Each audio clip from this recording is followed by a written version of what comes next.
And to our guest speaker, Police Captain Leonardo D. Bulatao Jr.,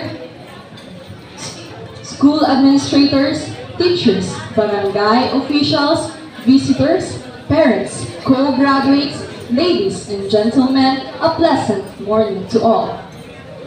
On this day, I want to express my gratitude for all the support and guidance you have given me.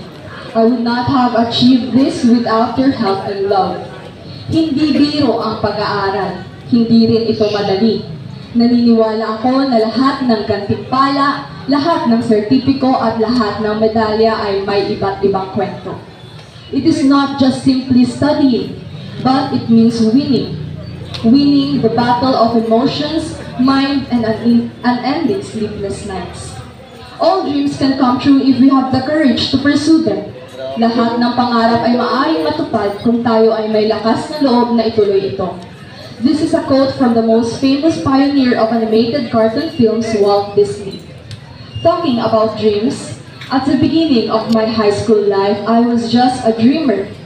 I dreamt to stand in front of people, taking my diploma and sharing how life is for the past 6 years. And, by God's grace, that dream 6 years ago was finally a dream come true. It was not an easy journey.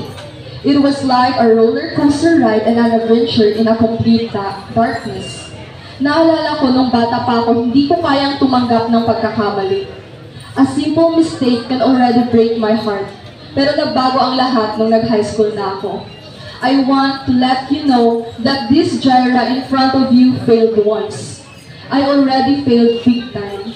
It was a tough journey yet an exciting one, but in the last year of my junior high school life, I failed.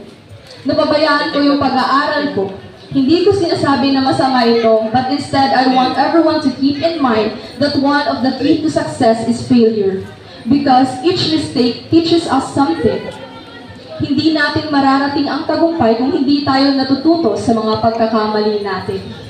Hindi naman laging masaya at madali dahil madalas luha at pawis ang puhunan sa tagumpay. Pero sana, huwag na nating hintayin na magkamali tayo.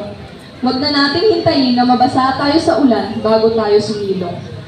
For I know the plans I have for you, declares the Lord, plans to prosper you and not to harm you, plans to give you hope and a future. That was my favorite Bible verse from the book of Jeremiah 29, verse 11. I know that He has a plan for everyone. I thank God for everything because I know that I am nothing without Him. And so I offer all the glory, praises, and honor unto Him. I would also like to take this opportunity to thank and congratulate our parents that had a part of our success. Our success is also your success because you gave us the courage to excel and the belief that we can achieve our best. You had faith when we doubted ourselves. Kayo ang nagsilbing ilaw, mula nang kami ay isinilang, inalagaan, ginabayan at minahal ng higit pa sa inyong sarili. Sinakripisyo ang lahat ng bagay para maibigay lamang ang aming mga kailangan. Ama, Ina, ang tagumpay na ito ay para sa inyo.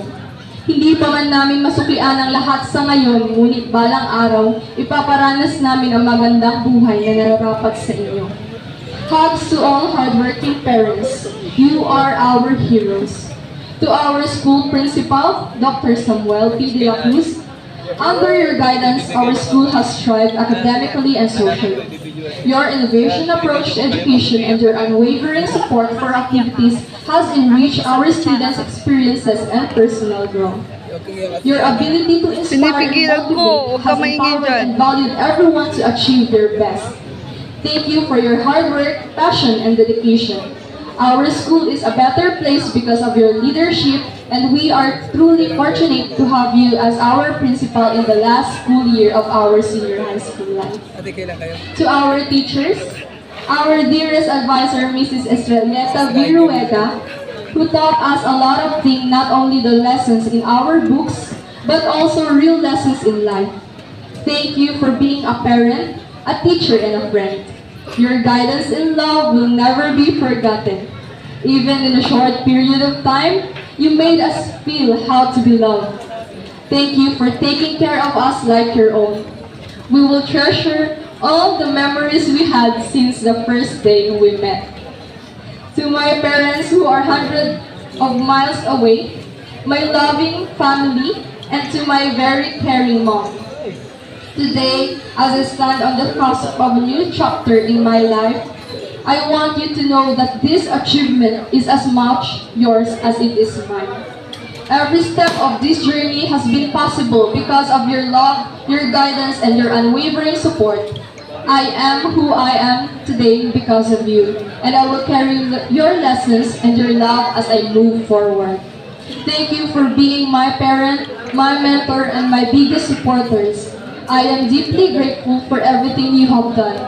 This diploma is a testament to your dedication and love. I hope to make you proud in the years to come. Thank you, Mom. I love you more than words can express. To my dearest classmates, hindi ko makakalimutan yung unang araw na nakilala ko kayo.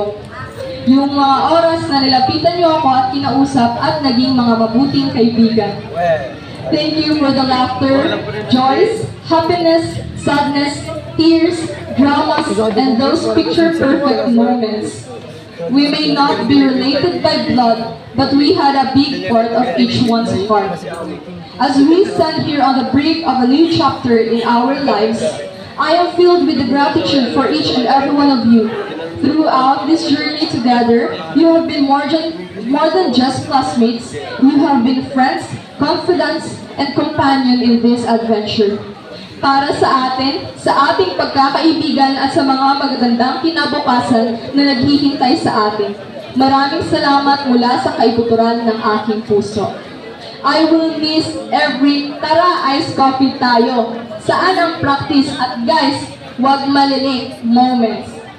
Those times na nag-group study sana tayo, kaso at the end, group chismisan ang natatapos. Mga araw na nagbabanding tayo as a group sama-sama at masaya. Those are the moments that I will treasure a lot. Alam ko na mahirap ang pag-aaral dahil maraming tukso at dahilan upang tumigil. Pero nais kong ipaalala sa inyo na ang bawat oras na ginugugol natin sa pag-aaral ay isang malaking hakbang patungo sa ating mga pangarap. Hindi lamang ito tungkol sa mga grado at pagsusulit. Ito ay pundasyon ng ating kinabukasan. Ang pag-aaral ay susi upang maabot natin ang ating mga ambisyon at layunin sa buhay. Huwag nating sayangin ang pagkakataong ito dahil nandyan ang ating mga magulang at guro upang gabayan tayo. Hindi na ako makapaghintay na tawagin kayo Captain Delver Abaway, Chef Justin De La Peña, Nurse Raisa Cariaga, Police Officer Dondic Tamayo, at future Mr. President Jovan Lamurga.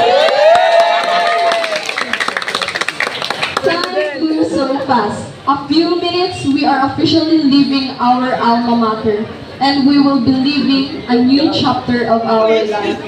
This is not the end of our journey, but the beginning of a new chapter in our lives.